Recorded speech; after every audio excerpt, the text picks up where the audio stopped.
चुका है। अरुण जी, आप कोरोना के बाद खुले बॉर्डर ने दोनों देशों के रिश्तों को और ज्यादा बेटर कर दिया, यानी रफ्तार दे दिया है। यह भी एक बड़ी वजह के तौर पर देखा जा रहा है।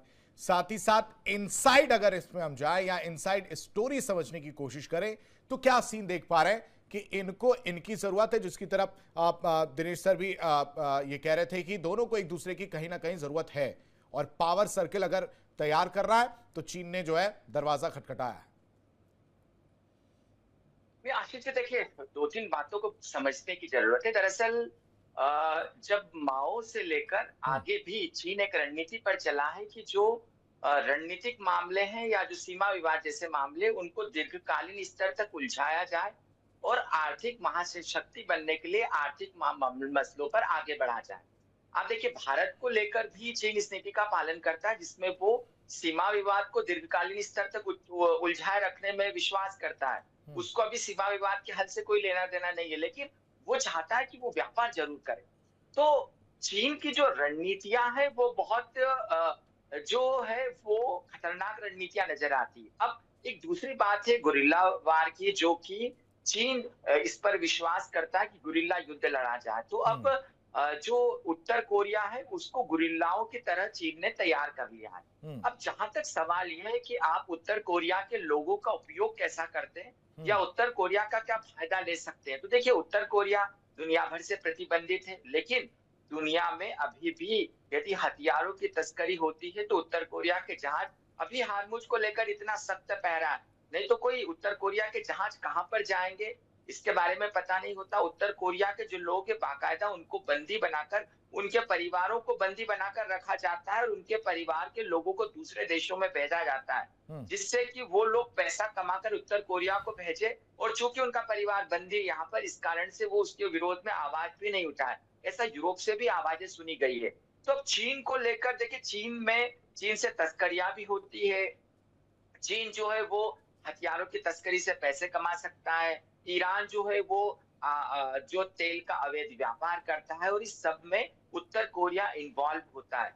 तो एक ऐसा देश जो अवैधानिक तौर पर कार्यों को बखूबी करे, जिसके पास इतना बड़ा मैन फोर्स हो, जो कि दुनिया के नियमों को दरकिनार कर दे, इससे बेहतर चीन के लिए हो क्या सकता है। क्योंकि देखिए, जो एक बात मैंने कही थी कि कैसे अमेरिका ने एक समानांतर दुनिया को तैयार कर दिया है, जो अलगाव पैदा कर दिया, उसका फायदा जो है अब चीन और रसिया जैसे देश उठा रहे हैं। आप मानव अधिकारों के नाम पर दुनिया के देशों की सहायता नहीं करते, आप मानव अधिकारों के नाम पर दुनिया को ब्लैकमेल करते, और वहीं पर वेनेजुएला जैसे देश से आप राष्ट्रपति को उठाकर अपने यहाँ पर बंदी बना लेते हैं। फिर आप मुद्रा को आप पाकिस्तान को उपयोग करने के लिए वहां के आसिम मुनीर जैसे जो लोग हैं, आप उनको आगे कर देते हैं, उनको शांति का प्रतीक के तौर पर करते हैं। तो इन सब चीजों से क्या हो रहा है कि दुनिया में एक प्रकार का अलगाव आ रहा है, और यही कारण है कि ईरान, उत्तर कोरिया, रूस, चाइना, लीबिया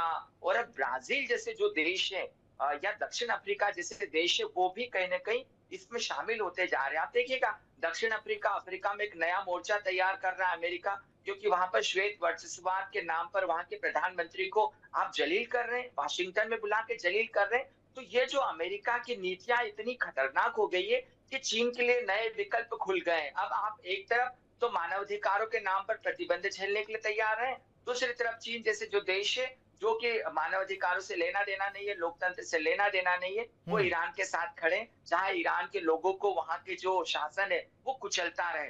तो दुनिया में जो ये चीजें हैं, इस कारण से उत्तर कोरिया जैसे दो जो देश है वो निरंतर आगे बढ़ते जा रहे हैं। और आशीष जी, दुनिया के लिए बहुत खतरनाक है, क्योंकि कोई देश, संप्रभु देश, यदि एक ऐसा बर्ताव करता रहे, अलगाव का बर्ताव करता रहे, जो आतंकवादियों की तरफ पेश आएगा, जिसके पास कैसी बैलिस्टिक मिसाइलें, जिसका क्या उपयोग होगा पता नहीं है, वो बैलिस्टिक मिसाइलें किस दुनिया में वार करेगी इसके बारे में पता नहीं है, तो फिर आप दुनिया में शांति स्थापित करने के बारे में सोच कैसे सकते हैं। तो निश्चित तौर पर इस समय एक यदि ट्रंप की इस यात्रा से वो किसी भी प्रकार से चीन को इस बात पर सहमत करने के लिए राजी होते हैं कि ईरान को परमाणु बम बनाने से रोकिए या उत्तर कोरिया को आप प्रतिबंधित कीजिए, उत्तर कोरिया को आगे मत बढ़ने दीजिए, ऐसी कोशिशें यूरोप और अमेरिका को करना होगी। और यदि इन कोशिशों में यूरोप और अमेरिका नाकामयाब होते हैं तो समझ लीजिए कि आने कैसे वाले करेंगे समय दिनेश में सर, कैसे करेंगे?